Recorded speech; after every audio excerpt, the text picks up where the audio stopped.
A lot of you watched my video about someone assigning me work in the meeting I led in front of leadership. And many of you have questions about how to apply this. So today we're going to deep dive and break it down. First of all, let's talk about what's really happening behind the scene. The fact she was quiet the whole time, the moment VP was listening, she started summarize everything and assign me work in front of VP was not about taking credit of the work. It was about ownership. Here's the truth. Ownership goes to whoever speaks when the decision maker is listening, not whoever did the work. You might think that's political, that's manipulation. It's really not. This is how corporate works. And here's what most people don't know. In meetings like this, the decision makers often only have a short window they can actually listen and make a decision. So whoever can articulate the situation clearly to them, they're the owner of the narrative. So in my case, she saw that window open, she moved into it before I could. But here's what most people mistaken. The moment she said, Ivy will be doing this, Ivy will be doing that, VP said, okay, sounds like a plan. People think that window is closed. It's not fully closed yet. That's why the next thing you say is important to turn that narrative around. But before we dive into exactly what to say, I want to share with you what's not to say and not to do in situations like this. Number one, don't stay silent. The moment you stay silent means you agree that those are the tasks for you and her narrative is correct. Then what happens next? You'll be doing all the work and she will be owning the narrative. And that's how you end up doing all the work and not getting the visibility. Number two, don't react emotionally. Don't say things like, what do you mean? That's not what we agreed. We're supposed to be working on this together. In the workplace, the moment you react emotionally, you're going to be perceived as immature, unprofessional, especially if you're women. In this case, this is how you get labeled as dramatic, unprofessional, and you lose all the respect. Number three, do not wait till after the meeting and go to the leader and complain about this, because you'll bring problem instead of solution to the leader. So the best answer you would get would be, I thought we agreed on this. Why don't you work with her to figure out a plan forward? Think about that perception. She was the one providing solution. You're the one creating problem. Now let's talk about exactly what to say in a moment like this. Let's play back that moment for a second. She summarized everything. She says, you'll be doing this, you'll be doing that. The VP says, sounds like a great plan. Let's go with it.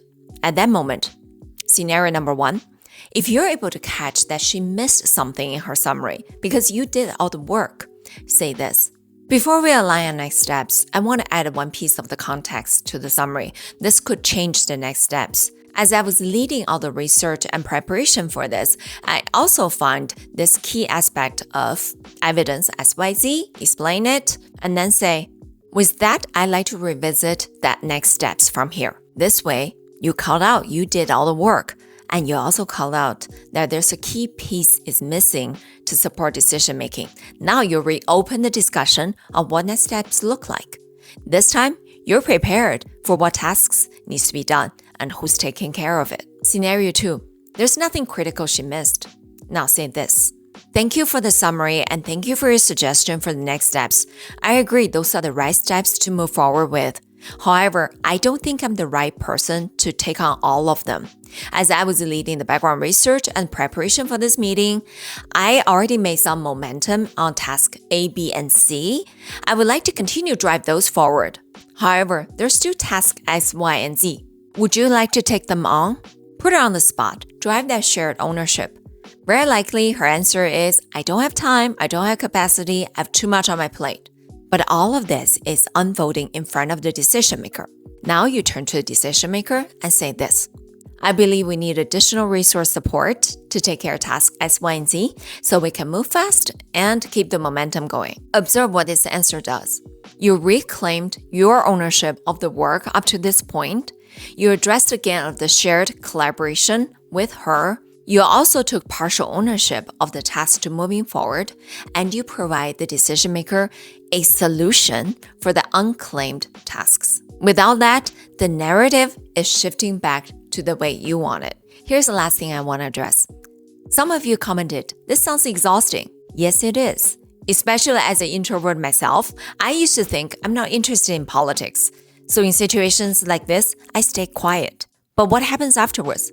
I left that meeting feeling frustrated, feel like there's an injustice, and I feel stuck in my role by doing the work. That's also exhausting. Here's the good news. The ability to deal with micropressure moments is a skill. It's like muscle memory. You can practice every day in every interaction. So over time, you learn to spot them automatically. You know what to say. And you feel more composed. You feel more confident. And I will definitely choose this type of exhausting over the ones that I feel stuck. My name is Ivy. I spent 20 years in the corporate where things move fast, the pressure is high. I went through a long journey learning how to spot them, how to deal with these micropressure moments, and that's what I'm here to share with you. If you're an ambitious professional who's done being stuck at doing the hard work and now being seen, you want to drive your leadership narrative, and you want to champion your own development in the corporate, follow along, and I'd love to hear from you. If you've been through similar situations, comment below and let me know. If you have any questions, drop me a comment. Before I leave, I have a gift for you. Go to my website. There's a free 3-minute visibility assessment to help you understand, are you doing the work being kept as a secret, or are you driving your leadership narrative? Thanks for your time today. I'll see you next time.